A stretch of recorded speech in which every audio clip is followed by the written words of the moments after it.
Hello दोस्तों, स्वागत है आपका फलक तक ईजान में। एंड लेट्स मूव ऑन के नेक्स्ट पार्ट में। ये सेकेंड पार्ट होने वाला है। पिछले पार्ट में हमने देखा था कि विंग को उसके हस्बैंड ने धोखा दे दिया था और विंग प्रेग्नेंट था एक बॉय होकर, इसी वजह से उसे एक्सेप्ट करने के लिए तैयार नहीं था और विंग वहाँ से शंघाई सिटी के लिए निकल गया था। वहाँ जाकर उसने एक अनजान इंसान के ऊपर भरोसा करके निकल गया था। तो फिर चलिए आज के पार्ट को स्टार्ट करते हैं। विंग पेट पर लेटा हुआ था और एक इंसान विंग के पेट में एक जेल लगाकर उसके पेट का अल्ट्रासाउंड निकाल रहा था। विंग उस बड़े से स्क्रीन की तरफ दिख रहा था जहां उसके बच्चे को दिखाई दे रहा था। कॉन्ग्रेचुलेशंस मिस्टर वी, आपके बच्चे बिल्कुल हेल्दी है और वो सही से ग्रो भी कर रहा है। उम्मीद करती हूँ कि वो फ्यूचर में भी ऐसे ही ग्रो करती रहेगी। और आप तो बिल्कुल सही थे, आपकी बच्ची ही है, ये एक बेबी गर्ल है। विंग उस स्क्रीन की तरफ देखता है, उसके होठों पे थोड़ा सा स्माइल था। थोड़ी देर बाद विंग वहाँ से उठ गया और फिर डॉक्टर के साथ बातें करने लगा।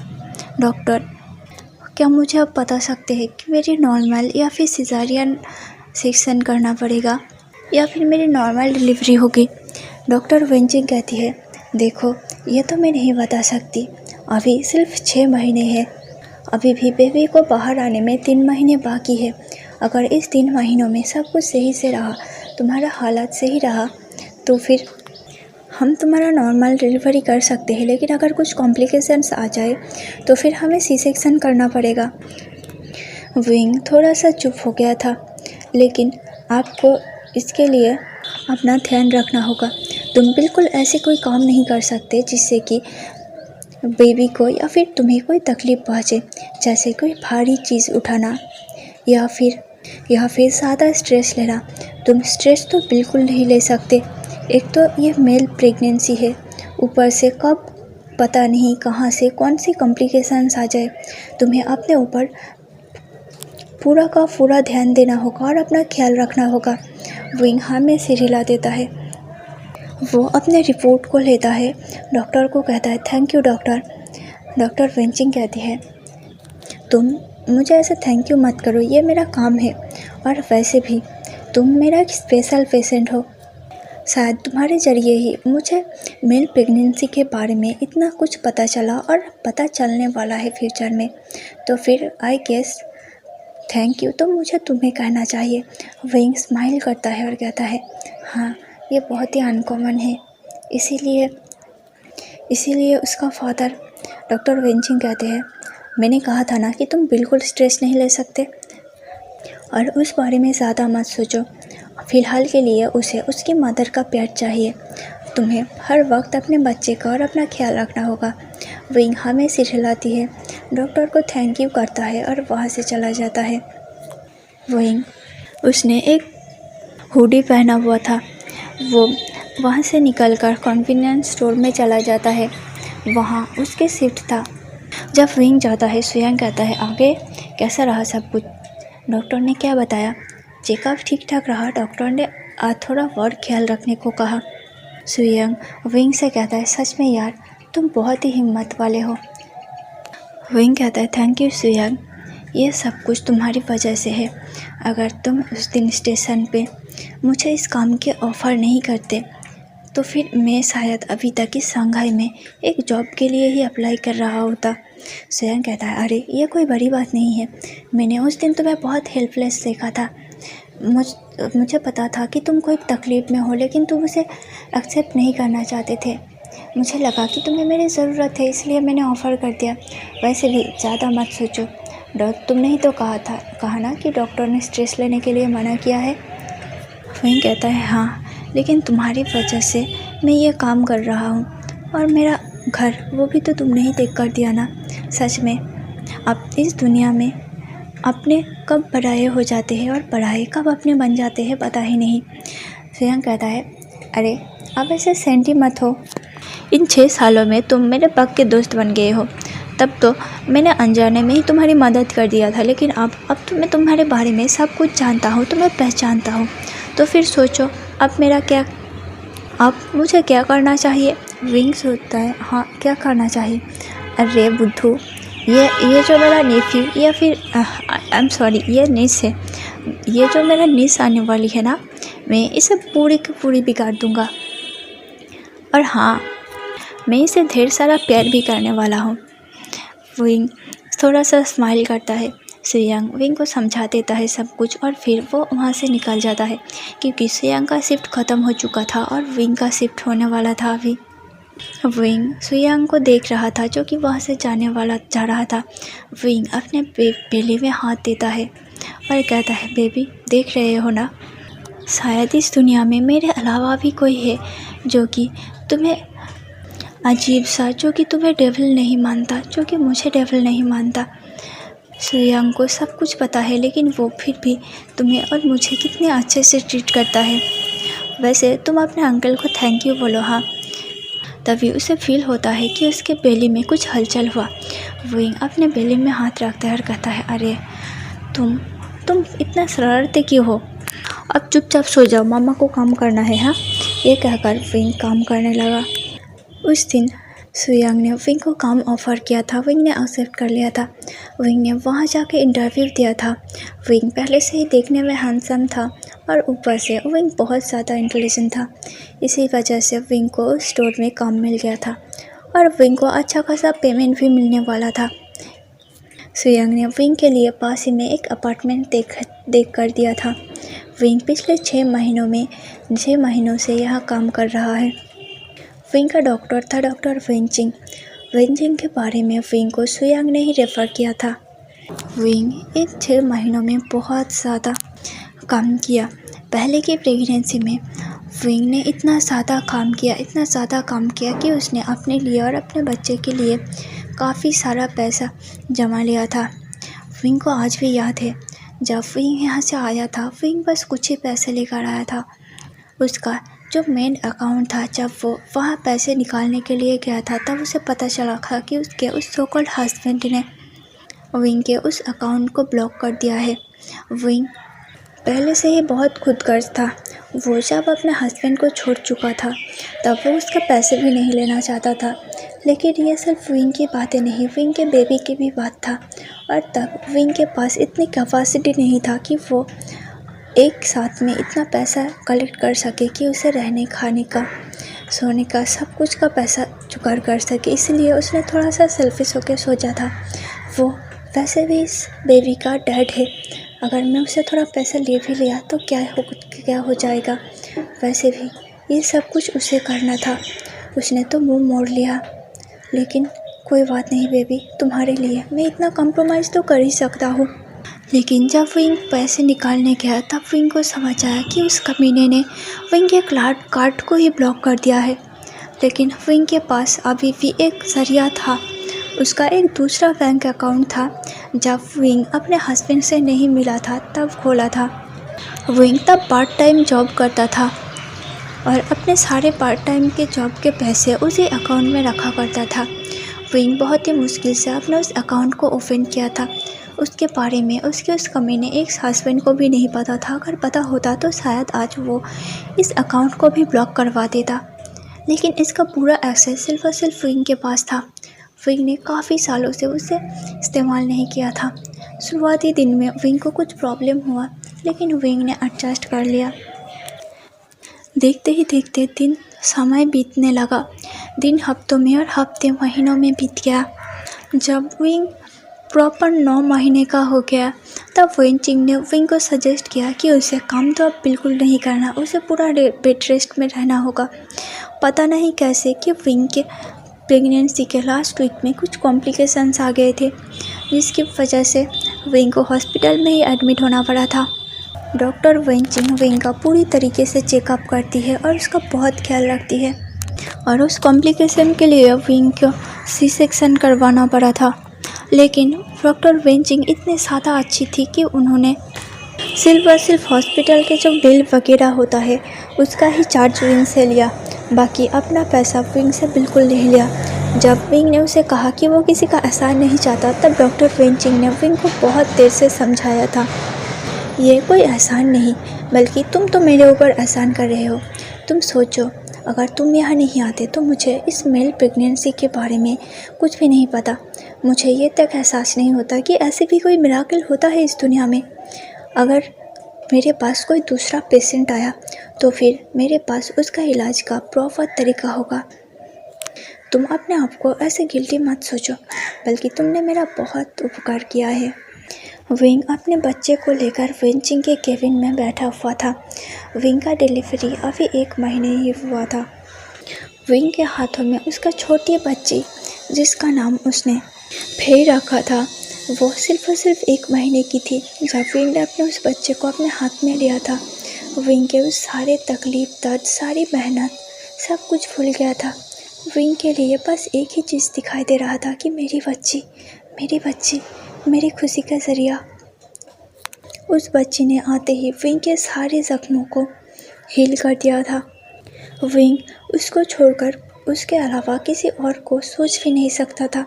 उसने लाइफ में चाहे जितना भी पेन सहा हो, लेकिन अब वो भगवान को थैंक यू कर रहा था कि उसे इतना सुंदर जान दिया है और उसे ये एबिलिटी दिया है कि वो इस जान को बर्थ दे सके। विंग अपने बच्ची की तरफ देख रहा था और हंस रहा था। उसकी बच्ची भी उसे देखकर हंस रहा था। डॉक्टर वेंचिंग उसे चेकअप करते हैं, उसके बच्चे को देखता है और पूछता है, क्या तुमने काम फिर से स्टार्ट कर दिया? नहीं डॉक्टर, मैंने अभी तक स्टार्ट नहीं किया। आपने कहा था ना कि मुझे बेड टेस्ट करना होगा। अच्छा ठीक है, लेकिन मैं कुछ दिन बाद स्टार्ट करूँगा। नहीं, तुम ऐसे कुछ काम नहीं कर सकते। लेकिन डॉक्टर आप समझिए, मेरे पास ये अकेली है, मुझे काम करना होगा, वरना मैं इसकी देखभाल सही से कैसे कर पाऊँगा। डॉक्टर वेंचिंग कुछ हेजिटेट कर रहे थे। विंग कहता है, क्या आप कुछ कहना चाहते हैं? डॉक्टर वेंचिंग कहती है, देखो मैं कुछ कहना चाहता हूँ, लेकिन तुम प्रॉमिस करो कि तुम इसे सही से लोगे। हाँ डॉक्टर, बिल्कुल। आपने मुझे सिया जैसी इतनी ब्यूटीफुल गिफ्ट दिया है और मैं आपकी बातों का बुरा कैसे मान सकता हूँ। अगर कोई कॉम्प्लिकेशन हो तो आप मुझे बता सकते हैं। डॉक्टर वेंचिंग कहती है, नहीं नहीं, बिल्कुल नहीं, ऐसी कोई कॉम्प्लिकेशन फ़िलहाल के लिए तो नहीं है। तो फिर आप क्या कहना चाहती है डॉक्टर? क्या कुछ बुरा है? नहीं नहीं, बिल्कुल बुरा नहीं है। वो दरअसल मैं तुमसे एक बात कहना चाहता था। विंग कहता है, हाँ बिल्कुल, आप बेझिझक कह सकते हैं। विंग दरअसल ये तुम इसे रिक्वेस्ट भी कह सकते हो या फिर एक ऑफ़र भी कह सकते हो। दरअसल मेरी पार्टनर, उसका एक दोस्त है जो कि बिजनेसमैन है। उसका तुम्हारे जितना ही एक छोटा बच्चा है, वो बस तुमसे 20 दिन ही बड़ा है। मैंने खुद उसका डिलीवरी किया था, मैंने खुद उस बच्चे को निकाला था, लेकिन अब उसके पास उसकी मदर नहीं है। और मेरी पार्टनर का दोस्त, वो बिजनेसमैन है, वो आखिर एक बच्चे को कितनी देर तक संभाल सकता है?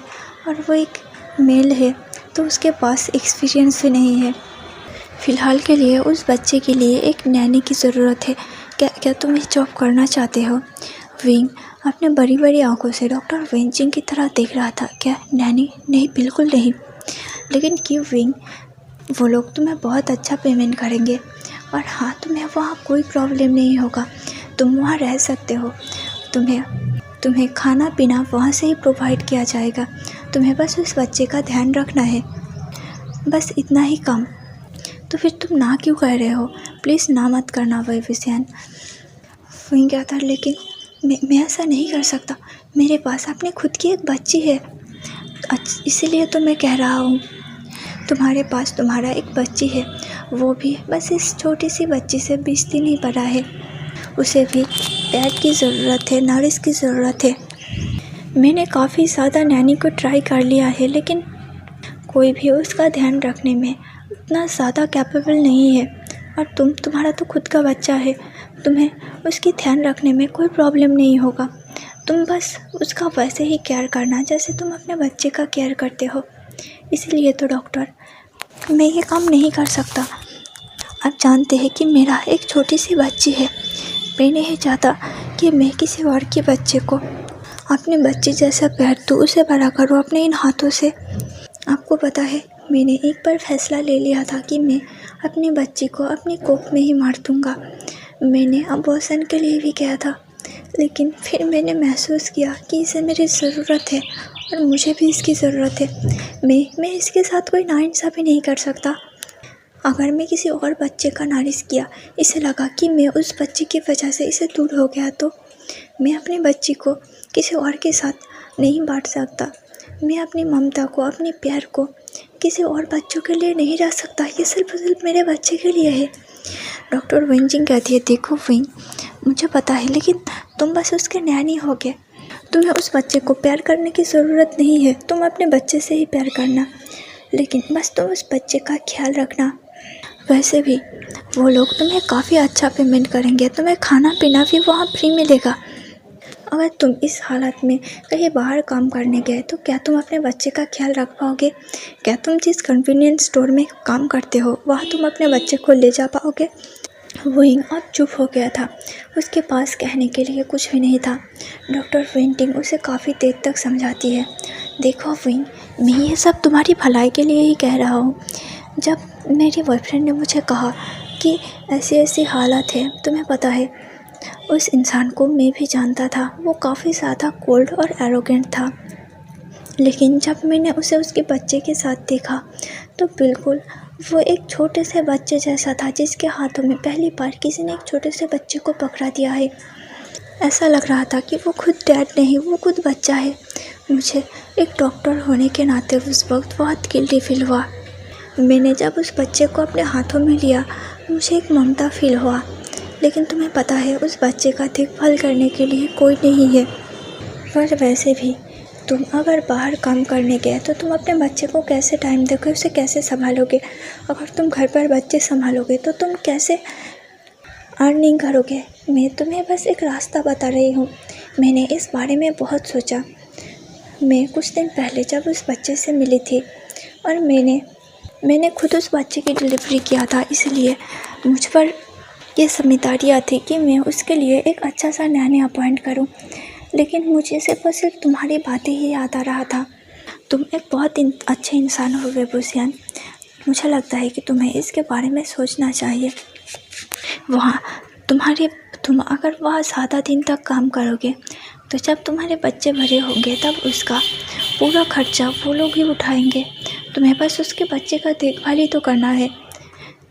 और वैसे भी तुम्हारे बच्चे को खेलने का एक साथी भी मिल जाएगा। विंग कहता है, लेकिन वो लोग बड़े हैं, क्या वो लोग हम जैसे लोगों के बच्चों को अपने बच्चों के साथ मिलने देगा? क्यों नहीं?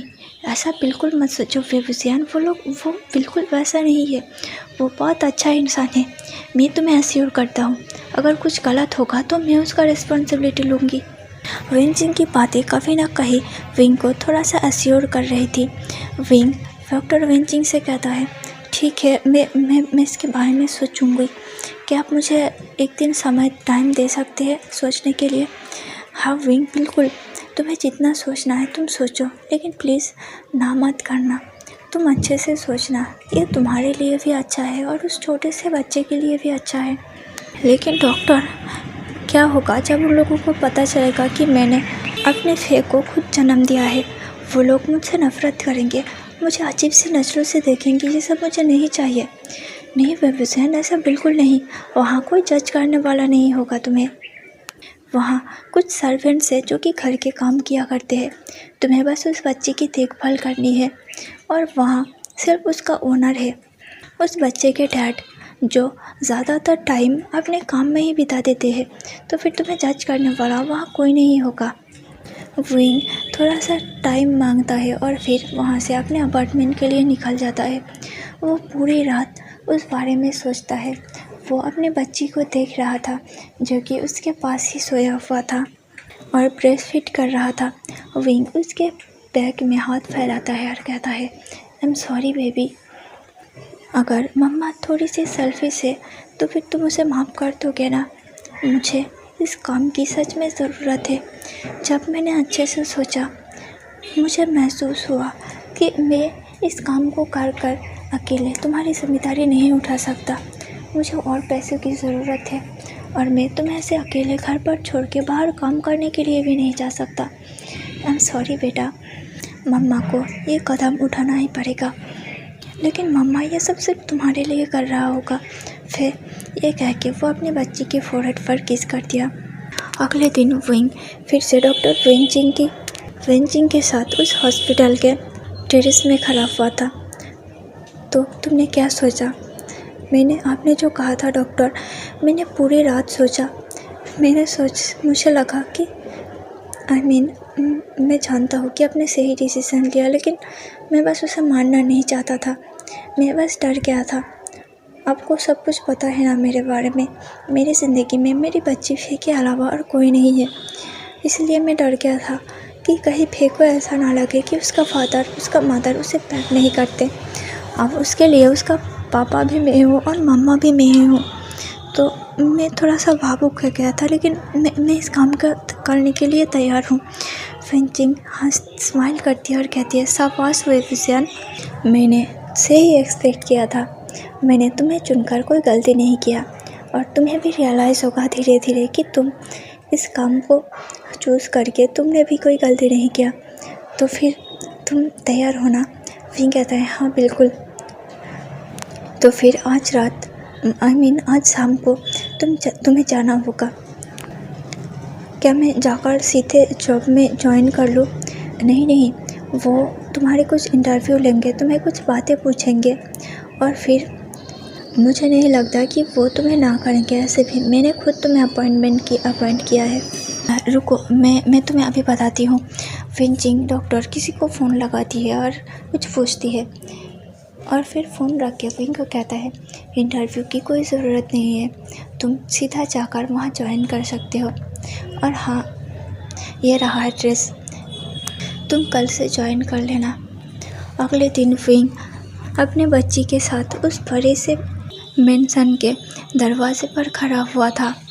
विंग के पास वेंचिंग का कार्ड था, इसीलिए विंग को किसी ने भी अंदर आने से नहीं रोका था। विंग अब मेन गेट में जाकर बेल बजा रहा था। अंदर से एक सर्वेंट ने दरवाज़ा खोला। जी, क्या चाहिए? क्या मिस्टर लैन घर पे है? हाँ, वो है। क्या आप ही वो नैनी हो जो कि मिलने आने वाले थे? हाँ, मैं ही वो हूँ। क्या? ठीक है, आप अंदर आइए। विंग अपने बच्ची को गोद में लेकर अंदर चला जाता है। वहाँ सोफे पर एक बहुत ज़्यादा हैंडसम इंसान खड़ा हुआ था, बैठा हुआ था। विंग उसके तरफ देखता है। पता नहीं क्यों एक पल के लिए विंग की धड़कन बहुत ही ज़्यादा तेज़ हो गया था। विंग अपने बच्चे की तरफ देखता है, फिर उस इंसान की तरफ देखता है। वो इंसान विंग को देखकर सोफे पर से उठ जाता है और कहता है, हाय, मेरा नाम लानवांग जी है। तुम्हें डॉक्टर वेंचिंग ने भेजा है ना? विंग हाँ में सिर हिला देता है। अगर तुम्हें उसने भेजा है तो फिर तुम अच्छे ही होंगे। चलो, मैं तुम्हें सारे काम समझा देता हूँ। विंग वांग जी के साथ मिलकर एक कमरे में जाता है, जहाँ बिल्कुल विंग के फेस जैसा एक छोटा सा बच्चा सोया हुआ था। तो क्या मुझे इसकी देखभाल करना होगा? हाँ, ये मेरा बेटा है आयुआन। आज से आयुआन की पूरी जिम्मेदारी तुम्हारी है, और मैंने सुना है कि ये तुम्हारा खुद का बच्चा है। विंग हाँ में सिर हिला देता है। विंग ने अपना फेस नीचे कर लिया था।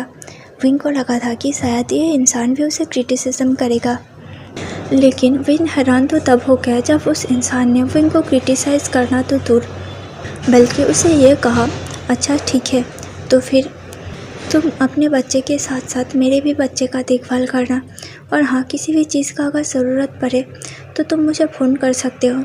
ये लो फ़ोन नंबर, तुम मुझे अपना फ़ोन दे दो। विंग अपना पॉकेट से अपना फ़ोन निकाल कर लान वांग जी को दे देता है। लान वांग जी उसमें अपना नंबर सेव करता है और विंग को दे देता है। विंग कहता है, ठीक है, तो फिर आज से तुम्हारा खाना पीना यहीं पे होगा। तुम अपना सामान लेके आ गए हो? तो विंग कहता है, नहीं, मैं लेके नहीं आया हूँ कुछ। ठीक है, कुछ नहीं लेके आए हो तो फिर तुम आज ही जाकर अपने सारे सामान लेकर यहाँ शिफ्ट हो जाना। यही बेबी के पास वाले कमरे में तुम रहोगे, हाँ? या फिर तुम कहो तो मैं बेबी के कमरे में ही एक और बेड लगा देता हूँ। मैं एक और क्रेडल का इंतज़ाम कर देता हूँ। मेरे लोग आज ही क्रेडल यहाँ पहुँचा देंगे। विंग कहता है, क्या सच में? हाँ बिल्कुल, और हाँ, याद रखना, बच्चे को लेकर मैं कोई लापरवाह नहीं सुनूँगा। अगर कुछ लापरवाही हुई तो मुझसे बुरा कोई नहीं होगा। मेरी सर्वेंट, मेरी असिस्टेंट तुम्हें सारे काम समझा देगा। मैं बार बार कह रहा हूँ कि याद रखना, बच्चे को लेकर कोई कंप्लेंट नहीं आना चाहिए। तुम अपने बच्चे को जैसे प्यार करते हो, मेरे बच्चे को बिल्कुल वैसे ही प्यार देना। विंग कुछ नहीं कहता, बस हमें सिर हिला देता है। लन वांगजी वहाँ से निकल गया था और कुछ देर बाद लन वांगजी के एक असिस्टेंट आकर विंग को सब कुछ समझाने लगा था। विंग को लन वांगजी की बातें सुनकर इतना तो महसूस हो गया था कि चाहे ये अपने आप को जितना भी कोल्ड और एरोगेंट दिखाने की कोशिश करे, लेकिन वे बहुत ही ज़्यादा सॉफ्ट है। अंदर से ये बिल्कुल बच्चों जैसा है। डॉक्टर विन चिंग ने सही कहा था। विंग उस क्रैडल के पास चला जाता है जहाँ एक छोटा सा बच्चा नन्हा सा चांद सोया हुआ था। विंग अपने हाथों को उस बच्चे के फेस पर ले जाता है और कहता है, अच्छा तो तुम हो।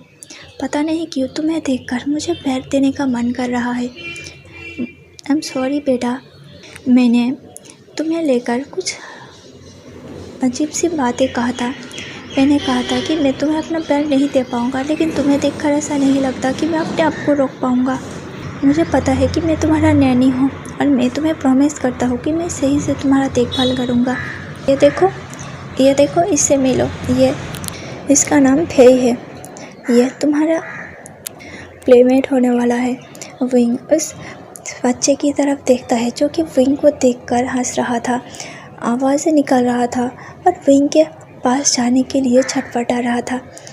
विंग के एक हाथों में फेई था जो कि उसे विंग ने एक टॉवल से लपेटकर अपने गोदी में लिया हुआ था। विंग अपने दूसरे हाथों में उस छोटे से बच्चे आइवान को उठा लेता है। विंग दोनों की तरफ देखते हैं। दोनों दिखने में बिल्कुल एक जैसे लग रहे थे। विंग सोचता है, वैसे भी मैंने सुना है कि 6 महीनों तक बच्चों की चेहरा बिल्कुल नहीं पता चलता, सब बच्चे सेम ही तो दिखते हैं। खैर, मेरी जिम्मेदारी और भी बढ़ गया। मैं प्रॉमिस करता हूँ कि मैं तुम दोनों का ही ख्याल रखूँगा। एक मेरी जान है तो दूसरी मेरी जिम्मेदारी। और विंग अपने जिम्मेदारी से कभी नहीं भागता। विंग ने अपने जितने भी सामान थे सब कुछ लैंड मैंसन में शिफ्ट करवा लिया था। विंग अब से फे के साथ साथ आइवान का भी देखभाल करने लगा था। आइवान देखते ही देखते विंग से बहुत ज़्यादा अटैच हो गया था, इतना अटैच कि जितना फे भी विंग से नहीं था। अगर विंग आइवान को कभी अपने गोदी से उतार दिया तो आइवान ज़ोर ज़ोर से रोने लगता था। जब विंग उसे गोदी लेता था तब वो चुप हो जाता था। अगर कोई और सर्वेंट आइवान को हाथ भी लगा दे तो आइवान ज़ोर ज़ोर से रो रो के पूरे घर को सिर पे उठा लेता था। यहाँ तक कि रात में सोते टाइम भी आइवान को विंग का टच चाहिए होता था। जहाँ कुछ दिन पहले वो क्रैडल पर लेटा करता था रात में, अब तो वो बिल्कुल क्रैडल पर नहीं लेटता।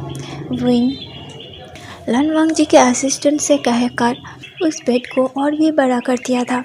एक बड़ा बेड दिया था जहाँ विंग बीच में सोता था और अपने दोनों बच्चों को दोनों साइड लेकर लेटता था।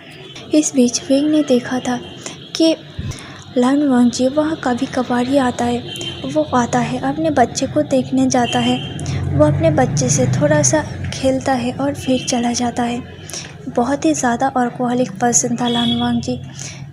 बाकी जितने भी सर्वेंट्स थे सब शाम को डिनर बनाकर निकल जाते थे। सिर्फ और सिर्फ विंग ही वहाँ रात को रुकता था। विंग अब से बच्चों का देखभाल करने के साथ साथ लन वांगजी का भी देखभाल करने लगा था।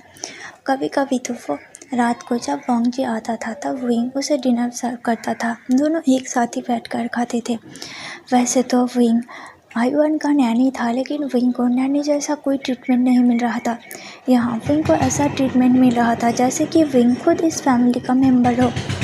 विंग पहले जितना भी डरा था कि लोग उसे किस नज़रिए से देखेंगे या फिर वो यहाँ कैसे सरवाइव करेगा, अब तो उस जैसा कोई थॉट से विंग के अंदर नहीं था। विंग का काम ही था पूरा दिन आइवान और फे का देखभाल करना। आइवान और फे अब दोनों एक दूसरे से भी अटैच हो गए थे। विंग पूरा दिन उसका ख्याल रखता, उन दोनों को खिलाता पिलाता, दोनों को नहलाता, दोनों के डायपर चेंज किया करता। और अब से विंग दोनों के लिए शॉपिंग भी खुद ही किया करता था क्योंकि लन वांगजी ने विंग को एक कार्ड दिया था। एक दिन ऐसा हुआ था कि विंग अपने दोनों बच्चों के लिए कपड़े खरीदने के लिए सर्वेंट्स को दोनों का देखभाल करने के लिए कहकर खुद बाहर कपड़े लेने गया था। लान वांगजी आकर देखा था कि विंग वहाँ नहीं है और दोनों बच्चे विंग के बिना बहुत ही ज़ोर ज़ोर से रो रहा है। लान वांगजी को बहुत गुस्सा आता है। वो विंग को फ़ोन करता है, लेकिन विंग का फ़ोन का चार्ज ख़त्म हो गया था और विंग का फ़ोन ही नहीं लग रहा था। लान वांगजी पहले तो अपने बेटे आईवान को अपने गोदी में लेता है और फिर उसे शांत करता है। बहुत देर तक रोने के बाद आईवान सो गया था। वांगजी जब उसे क्रैडल पर लेटा देता है तब वो देखता है कि फे अभी भी वही रो रहा है।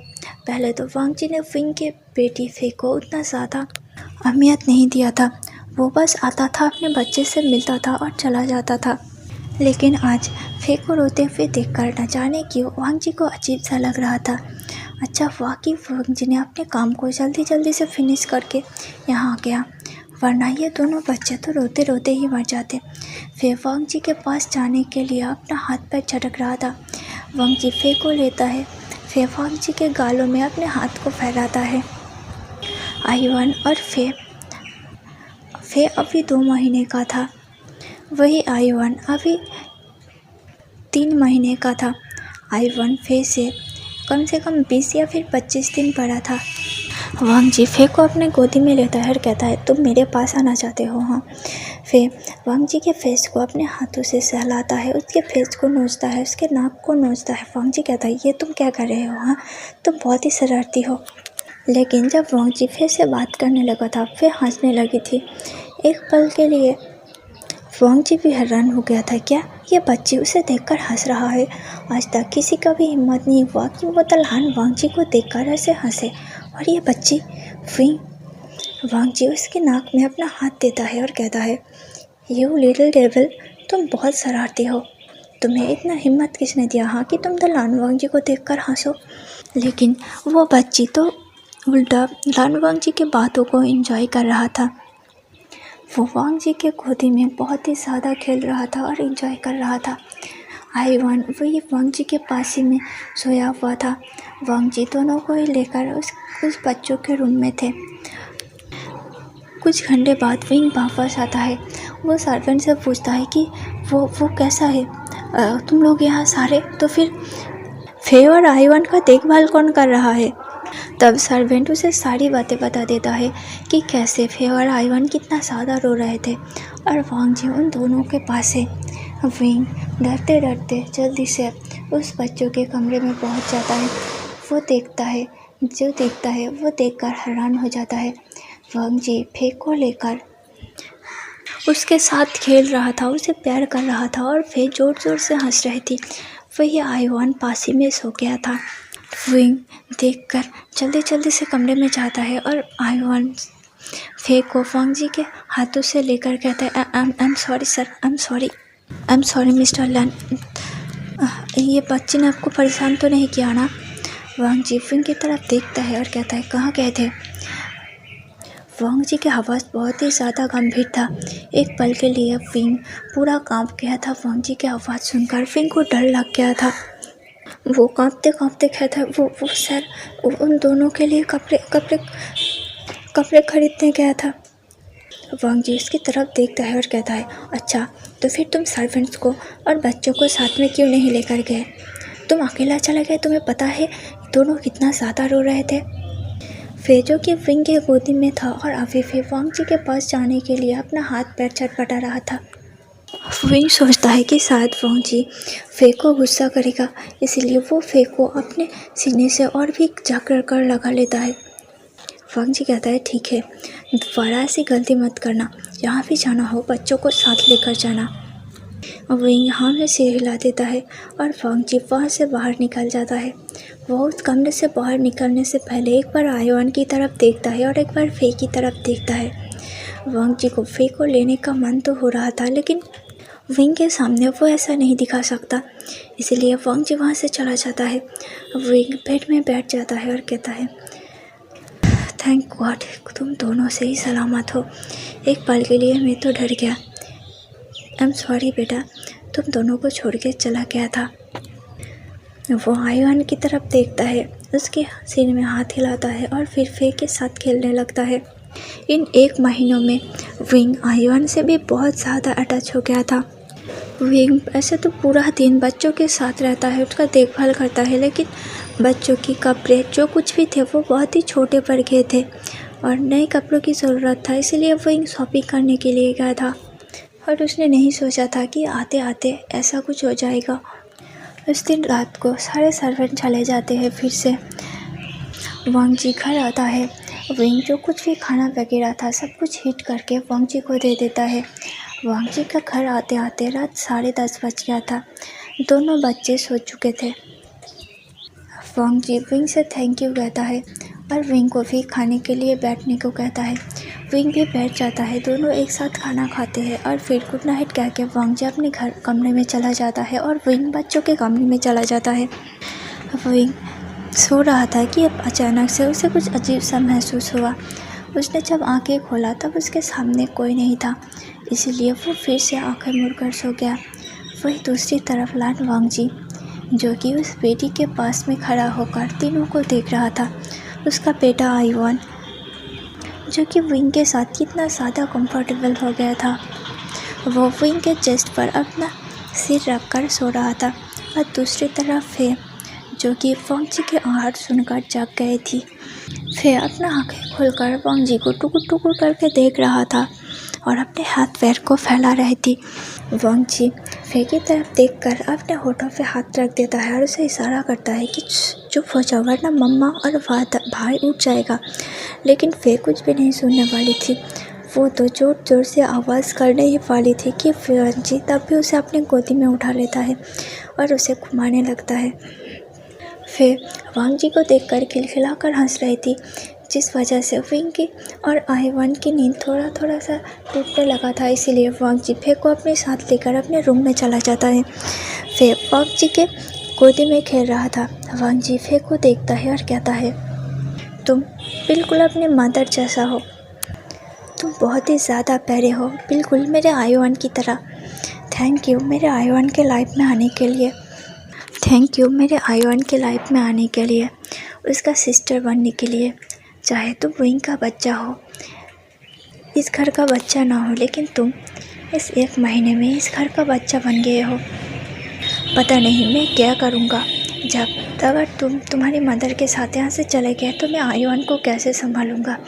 अब तो मुझे भी तुम्हारी और तुम्हारी मम्मा की आदत पड़ने लगा है।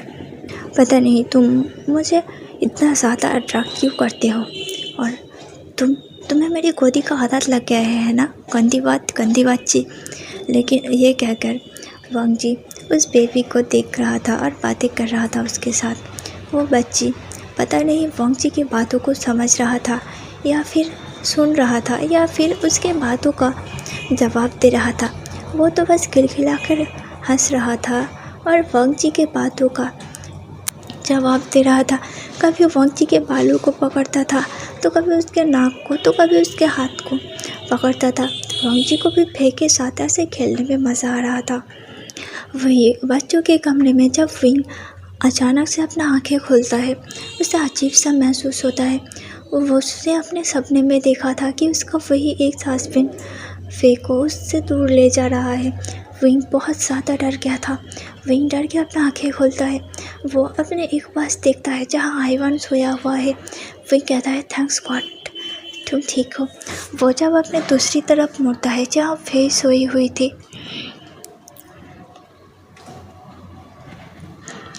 उस जगह पूरा खाली था। विंग बहुत ज़्यादा डर गया था। फे कहाँ गए। विंग को लगा कि वो फिर से सपना देख रहा है। वो पासी से अपना फ़ोन को उठाता है, अपने टॉर्च ऑन करता है, लेकिन कोई नहीं था। उसे लगता है कि फे शायद नीचे गिर गई है। ये सोचकर ही विंग के दिल तेज़ी से दर्द कर रहा था। वो तुरंत जाकर कमरे के लाइट को ऑन कर देता है और फे को ढूंढने लगता है, लेकिन ये क्या, फे उस कमरे में कहीं नहीं था। विंग अब परेशान होकर ज़ोर ज़ोर से चिल्लाने लगता है। वांग जी का रूम उस बच्चों के रूम से ज़्यादा दूर नहीं था। वांग जी विंग के ऐसे चिल्लाने की आवाज़ सुनकर तुरंत उठ जाता है और कमरे से निकल जाता है। वो देखता है कि विंग वहीं पर ज़मीन पर बैठकर रो रहा है। वांग जी तुरंत उसके पास जाता है और कहता है ये अरे क्या हुआ तुम्हें। फिर अपने आंसू भरे आंखों से वांग जी की तरफ देखता है। तभी उसका नज़र फे की तरफ जाता है। वो तुरंत वांग जी की गोदी से फे को ले लेता है और कहता है मिस्टर लैन ये कहाँ मिला आपको। वांग जी कहता है अरे चल कुछ नहीं हुआ, मैं बस मुझे आवाज़ आ रहा था इस कमरे से, इसलिए मैं यहाँ आया था। मैंने देखा कि ये जगी हुई है और अगर ये ज़्यादा शोर करती तो आईवान का नींद टूट जाता, इसलिए मैं इसे यहाँ से लेकर चला गया। विंग अपने फे को अपने सीने से लगाती है और कहती है थैंक्स गॉड, तुमने तो एक पल के लिए तुम्हारी मम्मा की जान निकाल दिया था। प्रॉमिस करो कि तुम मुझे छोड़कर कहीं नहीं जाओगे। मेरे पास तुम ही तो हो, तुम्हारे अलावा मेरा और कौन है। तुम छोड़ के चले गए तो मैं कैसे जीऊँगा। आई लव यू मेरा बच्चा, आई लव यू। ये कह के विंग फे की पूरी फेस पर किस कर रहा था। वांग जी विंग को बस देख रहा था। उसे गिल्टी फील हो रहा था कि वो फे को क्यों ले गया। उसकी वजह से विंग इतना ज़्यादा दुखी हो गया। उसे किसी को शांत करना, किसी को भरोसा दिलाना, किसी को सिंपैथी देना आता तो नहीं था, लेकिन फिर भी वो कहता है आई एम सॉरी, मुझे नहीं पता था कि तुम ऐसे परेशान हो जाओगे। वो कहता है इट्स ओके मिस्टर लैन, लेकिन आगे से ऐसा मत करना। एक पल के लिए मैं पूरा डर गया था। तभी विंग की आवाज़ से आईवान भी उठ गया था। आईवान उठकर रोने लगा था जब उसने अपने पास में विंग को ना सोया हुआ पाया। वांग जी तुरंत आईवान को अपने गोदी में उठा लेता है, लेकिन फिर भी आईवान ज़ोर से रो रहा था। उसे विंग का टच चाहिए था। विंग थोड़ा सा हेजिटेट करता है क्योंकि उसके गोदी में फे थी और आईवान उसके पास आने के लिए रो रहा था। विंग अपना दूसरी हाथ बढ़ा देता है और कहता है मुझे दीजिए। वांग जी कहता है लेकिन तुम दोनों को कोई बात नहीं, मैं संभाल लूँगा, मुझे आदत है, आप दीजिए। वांग जी विंग को पास आईवान को दे देता है। विंग दोनों को लेकर थोड़ा सा घुमाने लगता है। वांग जी कहता है ठीक है तो तुम आराम करना, अगर दोनों सो जाए तो तुम भी सो जाना, गुड नाइट। ये कहकर वांग जी उस कमरे से निकल गया था। विंग जो कि आईवान की तरफ देख रहा था और कह रहा था तुम क्यों मुझे इतना ज़्यादा प्यार करते हो, मुझे तुमसे इतना ज़्यादा लगाव क्यों हो रहा है। अगर किसी दिन मैं चला गया, फे चले गए तो तुम क्या करोगे। अगर किसी दिन ऐसा हुआ कि तुम्हारे फादर ने हमें निकाल दिया तो फिर तुम क्या करोगे। ऐसे आदत मत डालो बेटा। लेकिन आईवान वो सिर्फ 3 महीने का एक बच्चा था। क्या वो विंग की किसी बातों को समझ सकता था? शायद समझ सकता था, इसलिए वो विंग के गालों पे अपना हाथ ले जाकर उसके आंसुओं को पकड़ने की कोशिश कर रहा था, मानो वो छोटा सा बच्चा कह रहा हो मदर प्लीज़ रो मत, आप हमें छोड़कर कहीं नहीं जाओगे। विंग थोड़ा सा स्माइल करता है और सोचता है ये मैं क्या सोच रहा हूँ। वो जब बड़ा होगा तब शायद मुझे और फे को पहचाने काफ़ी नहीं। देखते ही देखते आईवान और फे सो गया था। विंग दोनों को लेटा देता है और फिर खुद भी जाकर लेट जाता है। तो चलिए दोस्तों आज की पार्ट को ही पे ख़त्म करते हैं। कमेंट करके बताना हाँ कि स्टोरी कैसा लगा। आई थिंक कि मुझे बहुत सारे लोग गालियाँ देने वाले हैं कि अपने विंग को किसी और के साथ क्यों दिखाया। विंग के पास लान वांग जी का बच्चा ना होकर किसी और के बच्चा है, लेकिन ये स्टोरी के लिए ज़रूरी था। तो फिर चलिए कल की नेक्स्ट पार्ट में मिलते हैं, तब तक के लिए टाटा बाय बाय, अपना ख्याल रखना।